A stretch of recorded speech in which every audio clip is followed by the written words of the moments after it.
Hai,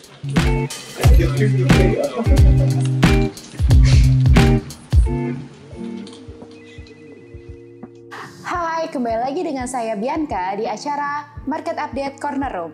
Hari ini saya bersama Pak Michael dari Riwayat Kebayoran Blok M ingin membahas spesifik tentang market update di region Jakarta Selatan. Hai Pak Michael. Hai Bianca, apa kabar? Baik, gimana Pak Michael? Baik, sehat, aman. Jadi gimana nih Pak, tren penjualan properti di Jakarta Selatan saat ini? Dibanding tahun lalu ya, dibanding tahun lalu sih kita ada kenaikan Signifikan Pak? Lumayan signifikan karena di tahun 2024 ini kita banyak challenge ya, baik dari situasi ekonomi, politik yang biasa kalau tahun-tahun pemilu itu dari pengalaman-pengalaman sebelumnya itu agak people just wait and see. Iya. Nah, jadi mungkin di tahun 2024 agak stagnan, tapi kita 2025? mulai kuartal pertama di tahun 2025 ini udah mulai kelihatan. Jadi ada angin segar nih. Padahal sepengetahuan kita ya, Kebayoran Blok M di 2024 juga bagus sekali penjualannya. Terus dibilang nih 2025 lebih bagus dari 2024. Penasaran gak nih kira-kira sekeren apa nih Kebayoran Blok M nih? Nah, kira-kira apa faktor utamanya nih Pak yang mempengaruhi pasar properti di daerah ini? Apakah ada dampak dari suku bunga, kebijakan pemerintah, atau ada faktor lain? Oh ya pasti, itu ada ya sedikit banyak. Jadi kalau kita lihat properti di Jakarta Selatan itu memang 85% itu rumah. Ya, permintaan kita bicara request dari customer dari klien itu mereka carinya rumah. Landed house ya Pak? Landed house. Landed house. Ya, baru sekitar 10% apartemen, sisanya tanah, ruko, dan lain sebagainya. Landed house di daerah Kebayoran Blok M sih mahal-mahal ya Pak? Itu kan benar-benar di center of Jaksel lah intinya. Iya. Nah, itu salah satu faktor juga karena blue areanya Jakarta Selatan itu kan ada di Kebayoran Baru, di mana itu lokasi juga sangat dekat dengan SCBD. Paling strategis dan tanahnya itu yang paling mahal justru di kayaknya di center of Jakarta Selatan, betul? Iya. Jenis properti, berarti tadi jenis properti yang paling diminati adalah landed house.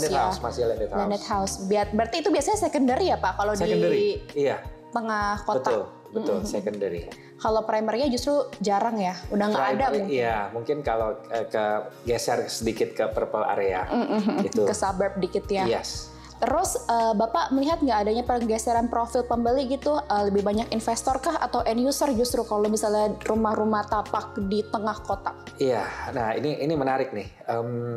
Sebelumnya mungkin perbandingan antara end user dengan investor tuh 50-50. Tapi kita lihat sudah mulai kelihatan dari tahun 2024 kemarin itu end user justru yang paling banyak. Iya, yang paling banyak. Berarti tadinya mereka nggak tinggal di daerah situ atau gimana Pak? Mereka karena kan banyak didominasi oleh milenial ya sekarang ini ya. Karena keuntungan demografi salah satunya Jakarta Selatan itu generasi Gen Z dan milenial itu yang cukup banyak. Jadi mereka konsepnya adalah back to city, ya ditunjang juga oleh banyak juga developer yang bikin project, ya. Gitu. Berarti anggapan-anggapan kalau Gen Z dan millennials cari rumah yang murah di suburb itu ternyata tidak sepenuhnya benar ya? Karena ternyata end usernya juga Gen Z dan millennials di tengah kota. Berarti banyak juga market emang Gen Z dan millennials yang memang punya uang juga kok kita gitu. Nggak yang carinya suburb kok, benar nggak Pak? Karena kan selama ini kan pandangannya kan kalau Gen Z millennials carinya yang pinggiran kota karena yang lebih terjangkau dan lain-lain seperti itu kan. Sedangkan harga propertinya itu gimana Pak? Apakah masih mengalami kenaikan, stagnan, atau justru ada koreksi harga? Iya, kalau kita bicara Jakarta Selatan itu mungkin kalau stagnan enggak, tapi cenderung naik terus sih. Ya, mungkin karena ketersediaan lahan, apalagi di properti-properti di daerah Kebayoran Baru yang merupakan blue area. Pasti naik terus ya. Jadi ujung-ujungnya untuk invest juga pasti oke banget ya. Betul, tapi memang ibaratnya itu seperti properti di Kebayoran Baru seperti barang antik ya, jadi nggak ada harga pasar nggak gitu. ada market price-nya. Iya, jadi vendor-vendor dia pasang harga berapa, suka-suka dia aja. Yes. Karena kebanyakan emang rumahnya tuh emang rumah dari lama nggak sih Pak? Jadi kayak OKB gitu kan? Tempat rumah-rumah orang kaya, OKL, sorry guys, salah, ketelisut. Iya, orang kaya lama, berarti rumah-rumah orang kaya lama memang kan? Iya. Old school. Jadi gimana nih Pak, prospek pertumbuhan propertinya gimana tuh kira-kira? Tetap optimis. Tetap optimis. Iya, di 3 bulan pertama biasanya memang kan kalau kita bicara pertumbuhan yang signifikan itu terjadi di kuartal ketiga biasanya. Ya, udah mulai masuk September, Oktober, November, Desember itu baru signifikan ya. Ya, cuman memang di tahun ini sudah kelihatan dari 3 bulan pertama ini. Jadi kita sangat-sangat optimis. Oke. Tadi kan Pak Michael sempat singgung sedikit mengenai developer yang punya project-project di tengah kota seperti itu kan. Nah, kira-kira tren properti yang berkembang di Jakarta Selatan itu seperti apa? Bisa dari developer ya, misalnya apakah smart home atau green living, apakah itu menarik untuk para buyer yang sekarang? Betul, pasti. Smart home udah pasti apa itu number one ya, karena developer juga dia menyasar pasti ke Gen Z. Kayak itu udah bukan hal yang menarik, tapi itu malah suatu kebutuhan kali ya kalau smart home saat ini. Yes, untuk milenial dan Gen Z itu mereka sangat-sangat melek teknologi dan itu salah satu kebutuhan. Berarti ini lumayan tricky kalau misalnya rumahnya rumah lama, apakah kebanyakan vendornya akhirnya merenovasi menjadi smart home atau seperti apa tuh Pak? Sebenarnya nggak juga kalau rumah lama ya. Kalau rumah lama itu memang kalau di secondary mereka banyak jual ya as is gitu ya. Ya udah gitu, nanti paling bayarnya yang. Iya, betul. Oke. Jadi kalau misalnya dari secondary mereka nggak ada cenderung untuk kayak karena sekarang lagi zamannya smart home nih, renov dulu deh rumah gue jadi smart home, habis itu baru dijual, nggak ada kayak gitu ya? Nggak, karena cenderung biasa vendor itu nggak mau menambah additional investment gitu ya. Oke. Jadi lebih ke mau enggak ya udah gitu ya. Oke. Terus jika seseorang nih Pak, misal saya nih ya ingin berinvestasi properti tahun ini, apakah di area Jakarta Selatan ini masih punya potensi pertumbuhan yang sangat tinggi? Iya, sangat bisa. Jadi daripada di pinggir-pinggir kota, better di Selatan. Saya juga emang lahir tinggal besar di Jakarta Selatan. Jadi rasanya kalau ke pinggir kota juga saya pusing. Sombong. #sombong. Oke Pak, terakhir nih ya Pak. Apa saran Bapak untuk calon pembeli atau investor properti tahun ini? Supaya bisa action. Kadang nih jujur aja ya Pak ya, saya ini masih kadang suka takut-takut gitu loh Pak. Karena kan kita kan beli properti kan bukan harga murah ya Pak. Harga-harga besar. Kalaupun ikut cicilan juga cicilan nggak cicilan murah, cicilan besar gitu.